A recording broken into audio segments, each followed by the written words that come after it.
사람 구별하는 방법. 맹자의 제자가 물었다. 지금 만나고 있는 사람이 좋은 사람인지 나쁜 사람인지 구별하는 방법을 알고 싶습니다. 맹자가 말했다. 말하는 상대편의 말에 귀를 기울이고 상대방의 눈을 잘 지켜보면 거짓으로 말하고 있는지 진심으로 말하고 있는지 한 번에 알 수 있다. 사람은 아무리 수단을 써도 자신의 성격을 숨길 수 없다. 평소 사람들이 절 무시하는 것 같습니다. 맹자의 제자가 물었다. 평소 사람들이 저를 은근히 무시하는 것 같습니다. 저에게 문제가 있는 건지 알고 싶습니다. 맹자가 말했다. 여태껏 자신을 굽히고 남을 바로잡았다는 사람이 있었다는 말은 들어본 적이 없다. 하물며 자신을 욕되게 해서 전하를 바로잡았다는 사람이 있겠는가? 자기 몸을 구부려 남을 바로잡는 자를 보지 못했다. 어깨를 움츠리고 아부하며 웃는 것이 여름의 밭에서 일하는 것보다 힘드니 스스로를 업신여긴다면 사람들도 너를 업신여기게 될 것이다. 인간관계 행복하게 맺는 방법. 맹자의 제자가 물었다. 어떻게 하면 행복한 인간관계를 맺는지 알고 싶습니다. 맹자가 말했다. 상대에게 대접받고 싶은 대로 최선을 다하면 그것이 지름길임을 깨닫게 될 것이다. 상대에게 유세를 하려면 그를 가볍게 여기고 위세를 보지 말아야 한다. 상대를 사랑하는 사람은 끊임없이 상대로부터 사랑을 받게 될 것이고 상대를 존중하는 사람은 끊임없이 상대로부터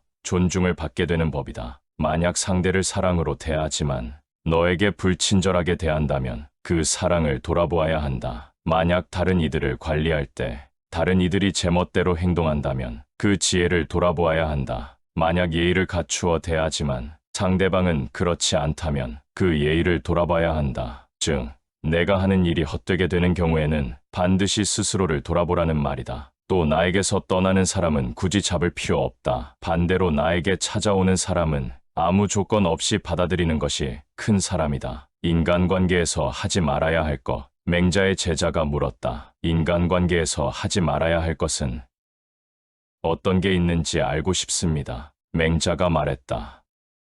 사람마다 남에게 하지 못하는 마음을 갖고 있다. 남에게 하지 못하는 마음으로 정치를 베풀면 천하를 다스리는 일은 손바닥 위에서 움직이는 것과 같이 쉬울 것이다. 인간의 우환은 남의 선생이 되는 걸 좋아하는 데 있다. 또 남의 좋지 않은 점을 들춘다면 그 후환을 어찌할 것인가? 경계하고 경계해야 한다. 너에게서 나간 것은 너에게로 돌아온다. 사람이 말을 함부로 하는 것은 책임을 지지 않기 때문이다. 또 다른 사람을 억지로 복종시킨다면 그 사람은 마음으로는 절대 항복하지 않을 것이다. 왜냐하면 그의 힘이 저항하기 충분하지 않기 때문에 단지 항복한 척하는 것일 뿐이기 때문이다. 남을 복종시키는 것은 마음속에서부터 기뻐 진실로 복종하는 것이다. 하지 말아야 할 것은 하지 말고 바라지 말아야 할 것은 바라지 마라. 이것만 지키면 나머지는 다 자연스럽게 따라오게 될 것이다. 마지막으로 밥 한 그릇과 국 한 대접을 얻으면 살고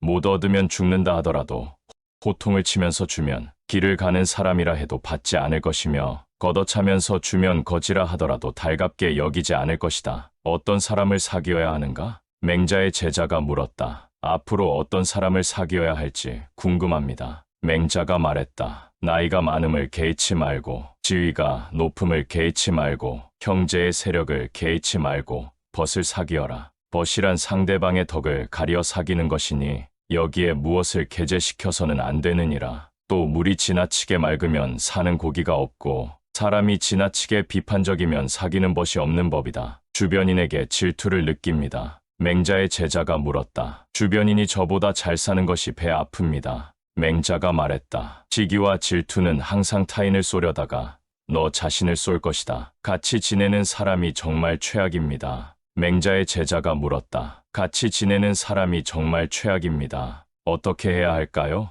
맹자가 말했다. 상대가 짐승 같은 자라고 비난할 필요는 없다. 난폭하게 굴면 먼저 자기를 한번 반성해보는 것이 좋다. 그러나 아무리 자기가 예를 다해도 상대가 난폭한 것을 고치지 않으면 그 상대는 짐승과 같은 것이니 실랑이를 해서 무엇하겠느냐. 하루하루가 지옥입니다. 맹자의 제자가 물었다. 하루하루가 지옥입니다. 어떻게 해야 할까요? 맹자가 말했다. 하늘이 장차 어떤 사람에게 큰 일을 맡기려고 할 때는 반드시 먼저 그의 마음을 괴롭게 하고 뜻을 흔들어 고통스럽게 하며 그 몸을 지치게 하며 육신을 굶주리게 한다. 또한 생활을 곰궁하게 하여 하는 일마다 뜻대로 되지 않게 한다. 그러한 이유는 이로써 그 마음의 참을성을 담금질하여 비로소 하늘의 사명을 능히 감당할 만하도록 역량을 키워서 전에는 이룰 수 없던 바를 이룰 수 있도록 하기 위함이니라. 하늘에서 비롯된 재난은 피하고자 하는 것이 좋고 자신에 의해 비롯된 고난과 역경은 피하지 말고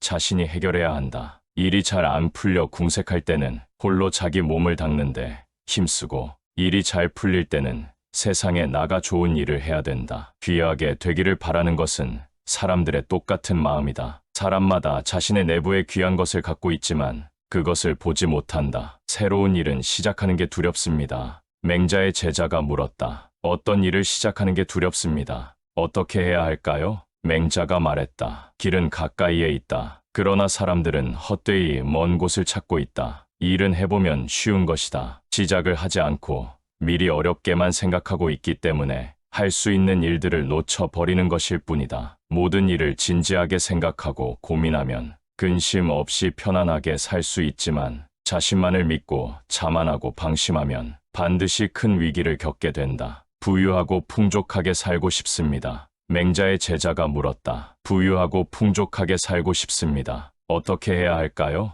맹자가 말했다. 자신 스스로 부가 있는 사람이 되길 원하는 사람은 절대 부자가 될 수 없다. 일단 무엇을 하지 않을 것인지는 먼저 결정해야 한다. 그래야 해야 할 것에 힘을 쏟을 수 있을 것이다. 큰 뜻을 이루려는 사람은 자존심이 상하는 지옥스러운 상황에 처했을 때 꼭 참을 줄 알아야 한다. 그러면 자신이 원하는 큰 뜻을 이룰 수 있다. 귀가 밝고 눈이 맑은 사람, 타인의 말을 들을 줄 알고 올바르게 판단하는 능력, 해야 할 일과 하지 말아야 할 일을 볼 줄 알고 생각할 줄 알고 선택할 줄 아는 능력, 이것이 바로 동양적 지혜의 기원이다. 오늘은 맹자의 명언을 통해 인생을 살아가는 데 도움이 되는 10가지 조언에 대해 알아보았습니다. 여러분들의 오늘이 행복으로 가득하시길 바랍니다.